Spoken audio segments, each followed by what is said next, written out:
You're on a morning stand-up call with your team in Canada. Your dog starts barking very loud, and you can't find the mute button. Everyone is looking at you. Your face is red, and you don't know what to say. Oh no, that sounds like my Tuesday last month. My cat walked on my keyboard during a client call, and I accidentally started a screen share of my messy desktop. The client just laughed, but I wanted to disappear. Welcome to Cure English Podcast. I'm James, and with me as always is Alex. Today we're learning 5 words you need for video calls and online meetings. These are words you will hear every single day in stand-ups and team calls. I use all of these words every week with my clients. Just yesterday, my project manager sent the agenda before our stand-up, and at the end, we went through the action items together. So these words are very real for freelancers. That's a good example. And sometimes the meeting is slow because someone has bad bandwidth, or someone forgets to mute, and there's noise everywhere. Let's learn these 5 words so you feel ready for your next call. Yes, and I want to be honest.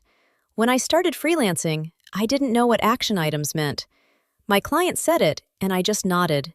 So let's make sure our listeners don't have that problem. Okay, let's start with our first word, mute. Mute means to turn off your microphone so nobody can hear you. On Zoom or Google Meet, there is a small microphone button you click to mute yourself. I mute myself every time I'm not talking. It's a good habit because background noise is very common when you work from home. But here's my question. Can I say, "Please mute your mic" to a client? Or is that too direct? You can say it, but a softer way is, "Could you mute your mic for a moment?" That sounds polite. Now our second word is screen share. Screen share means showing your computer screen to everyone on the call. I do a screen share almost every client call to show my design work. But wait, is it screen share or share my screen? I hear both, and I never know which one is more correct for meetings. Both are good. You can say, "Let me screen share," or "Let me share my screen." They mean the same thing. Now, word number 3 is agenda. An agenda is a list of topics for your meeting. I always thought agenda meant a big plan, like a secret agenda in a movie. But in meetings, the agenda is just a simple list. My project manager sends the agenda in Slack every morning before our stand-up. Right, in work meetings, an agenda is not secret at all. It helps everyone prepare. Okay, word number 4, action items. Action items are the tasks people need to do after the meeting ends. So, action items are like homework from the meeting? Last week, my client said, "Let's review the action items," and I wrote down 3 tasks for myself.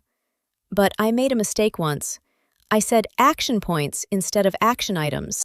Actually, action points is also okay in British English, so that wasn't really a mistake. But action items is more common in American English and in tech companies. Now, our last word is bandwidth. Oh, bandwidth is interesting because it has 2 meanings. I know bandwidth means internet speed, like my bandwidth is low so the video is freezing. But people also use bandwidth to talk about their time, right? Yes, exactly. When someone says, "I don't have the bandwidth," they mean they don't have enough time or energy for more work. Freelancers hear this a lot from clients. It's a very useful word for saying no politely. Now let's practice one together. Try saying this with me. I'll say it first, and you can repeat after me in your own voice. Here it is. Can everyone please mute? I'm going to screen share the agenda. That's a perfect sentence because it uses 3 of our words naturally. This is something a team lead says at the start of a meeting. You hear sentences like this in almost every stand-up, so practice it a few times. Okay, let me tell you about something that happened last Friday. I had a stand-up with a new client in Toronto. They sent the agenda early, and the first topic was about project timelines. I was ready. The call started, and someone's baby was crying. The project manager said, "Hey, could you mute, please?" Then she did a screen share to show the project board. Everything was very organized.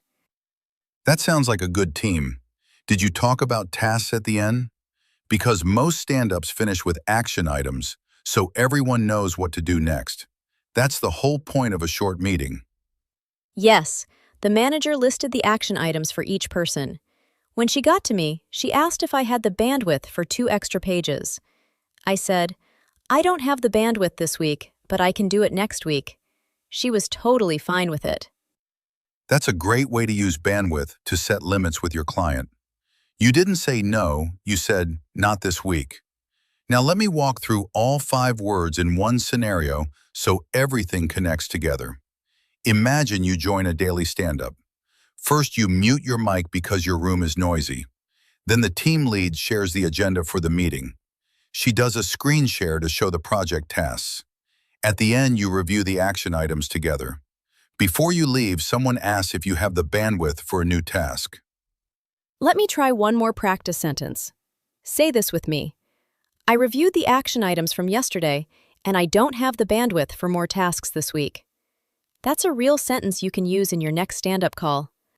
Perfect.